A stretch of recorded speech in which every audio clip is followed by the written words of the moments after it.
Bon, on m'a souvent demandé au fil des années quel serait mon téléphone de rêve, et généralement, ma réponse est quelque chose d'impossible. Parce que je veux, genre, l'écran de ce téléphone-ci, mais les appareils photo de cet autre téléphone, et une énorme batterie de celui-là, et la puce haut de gamme de cet autre encore. Et puis, je veux un peu tout mélanger comme un Frankenstein.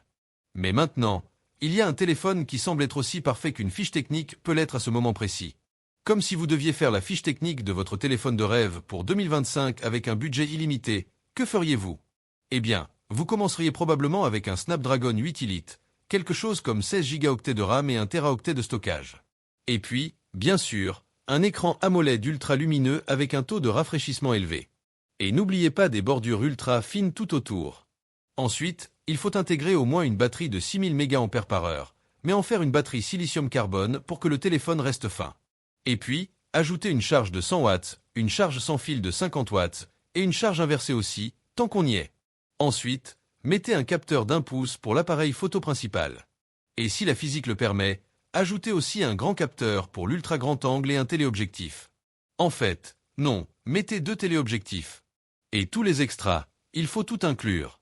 Wi-Fi 7, NFC, double SIM, certification IP69, bien sûr, et même un émetteur infrarouge. On ne peut pas oublier ça. Et ouais, c'est exactement la fiche technique de ce téléphone. Voici l'Oppo Find X8 Ultra. C'est un nouveau fleuron ultra qui ne sortira jamais aux États-Unis, ce qui est dommage pour moi. Mais mon Dieu, ce téléphone, c'est pratiquement le maximum de ce que l'humanité est capable de produire en 2025 si on ne fait aucun compromis. Maintenant, le design est en fait assez sobre, surtout si on compare à l'ancien Oppo Find Ultra. Mais là, ils se font un peu dans la masse des autres téléphones au côté plat et carré avec une grosse bosse pour l'appareil photo. Le téléphone a une taille de fleuron normale aussi. Pourtant, à l'intérieur, ils ont réussi à caser une batterie de 6100 mAh. Enfin, pas d'une certaine manière. On sait comment ils ont fait. C'est une batterie silicium-carbone. Comme je vous l'avais dit au début de 2025, on savait que les téléphones haut de gamme allaient avoir des batteries silicium-carbone qui permettent une grande capacité tout en restant assez fins. Et ce n'est pas seulement la capacité, ils chargent aussi à 100 watts. Donc, ils passent de vide à plein en quelque chose comme 40 minutes, ce qui est évidemment hyper pratique. Et même quand le téléphone est un peu faible, il suffit de le brancher quelques minutes, et on dirait qu'il est presque à nouveau plein. C'est génial. Et puis, ajoutez une charge sans fil de 50 watts et une charge sans fil inversée aussi.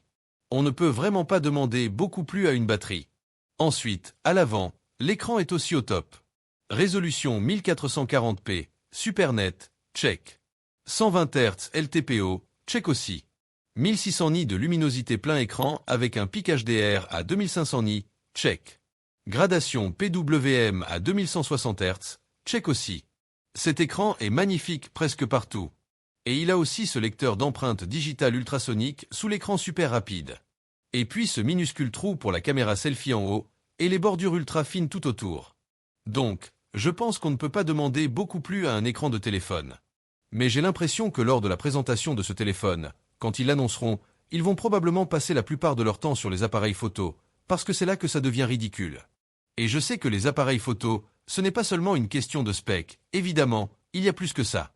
Il y a l'optimisation, la science des couleurs, le traitement, et tout le reste. Mais la fiche technique de ce système de caméra est insensée. Il y a techniquement 5 caméras à l'arrière de ce téléphone. Bon, la première, la caméra principale, a un capteur de type 1 pouce, ce qui est déjà énorme. C'est fou. J'en ai déjà parlé un peu par le passé, mais au cas où vous auriez manqué, c'est la même taille de capteur qu'un appareil photo compact comme le RX100. Donc, ce sont des capteurs massifs qui captent énormément de lumière. Celui-ci fait 50 mégapixels. Il a une stabilisation optique de l'image. Il a une ouverture f1.8. Et ça prend déjà beaucoup de place à l'intérieur de ce téléphone. Ce capteur est 63% plus grand que le capteur principal de l'iPhone 16 Pro Max et 69% plus grand que celui du Galaxy S25 Ultra. Sympa. Mais ensuite, la deuxième caméra, le téléobjectif 3X, est aussi énorme. Ce capteur de 50 mégapixels est 300% plus grand que le téléobjectif du Galaxy S25 Ultra. C'est littéralement la même taille que la caméra principale de leur propre Find X8 et du ROG Phone. Mais il y a encore plus, parce qu'il y a une deuxième caméra téléobjectif. Encore 50 mégapixels.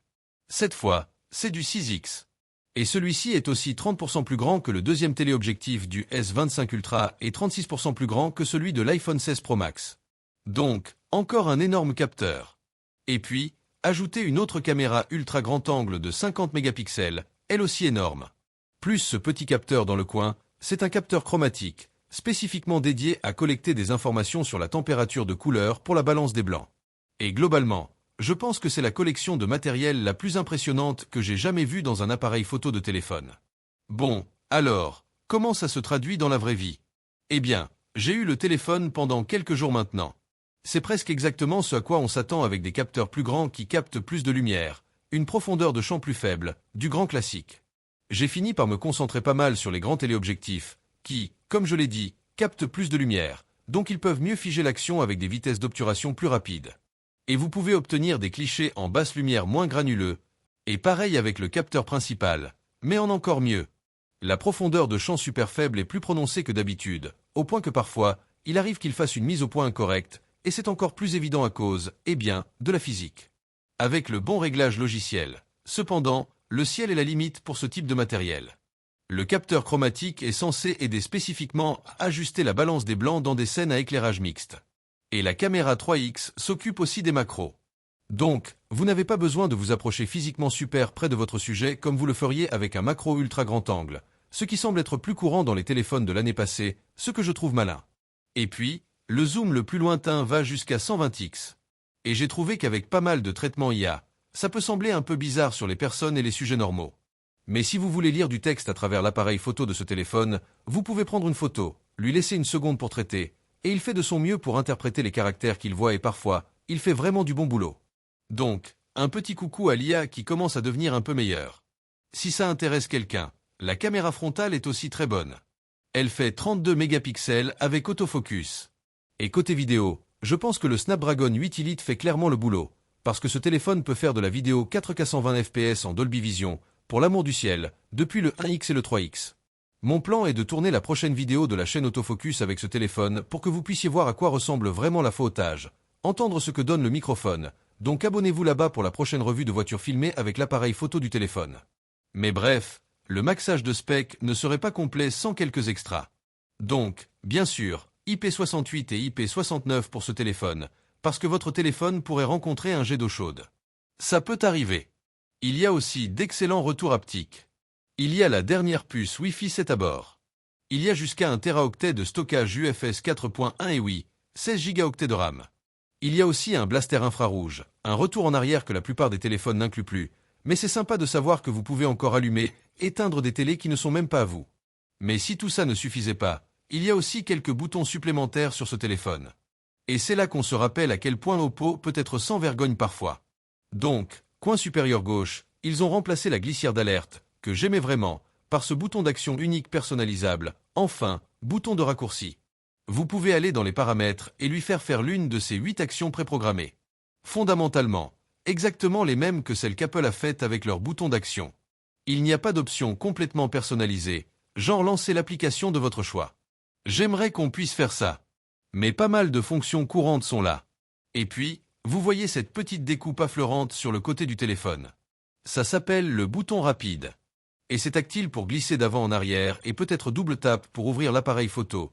Et puis, vous l'avez deviné, contrôler l'appareil photo. Il ne leur a fallu que quelques mois pour copier le contrôle de la caméra. Donc ouais, vous pouvez glisser d'un côté à l'autre pour zoomer et dézoomer. Ouais, un peu sans vergogne et honnêtement un peu agaçant sur le côté du téléphone. Je le fais accidentellement plus souvent que je ne veux le faire exprès. Mais si vous êtes fan du contrôle de la caméra sur les nouveaux iPhone, ils ont intégré cette pièce de matériel dans leur téléphone aussi. Vous pouvez aussi appuyer longtemps pour une prise de vue en rafale. Pour ceux qui ont déjà utilisé des téléphones Oppo, vous savez que la copie sans vergogne va loin. Comme ColorOS 15.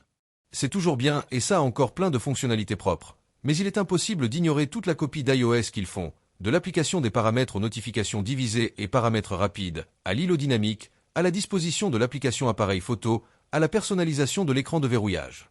Ma partie préférée, c'est quand ils disent à tout le monde, vous pouvez même faire de l'AirDraw directement d'un Oppo à un iPhone, parce qu'ils ont intégré AirDrop. Mais en fait, il faut installer une application spéciale sur l'iPhone pour que ça marche.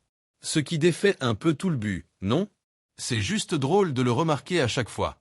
Honnêtement, beaucoup de copies ne me dérangent pas tant qu'ils copient les bonnes choses. Mais ouais, pour moi, ça met surtout en lumière la différence entre vous savez, le marché américain et les autres marchés.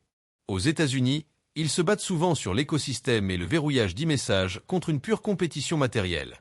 Donc, sur ces marchés où vous pouvez juste choisir votre téléphone préféré en fonction du matériel que vous aimez le plus, pourquoi ne pas construire un téléphone qui a plein d'esthétique et de fonctionnalités de l'iPhone, mais aussi tous les avantages d'Android et tous les gros chiffres et specs pour le soutenir? On dirait un peu ce qu'on souhaiterait que l'iPhone fasse ici, mais il ne le fait pas. Ça fait réfléchir. Donc, on ne m'a pas donné de prix pour ce téléphone au moment de cet enregistrement. Mais, vous savez, vu que le Find X8 Pro est un téléphone à 8 cents, il est juste de supposer que celui-ci sera probablement teinte le phone au prix d'un fleuron 1000.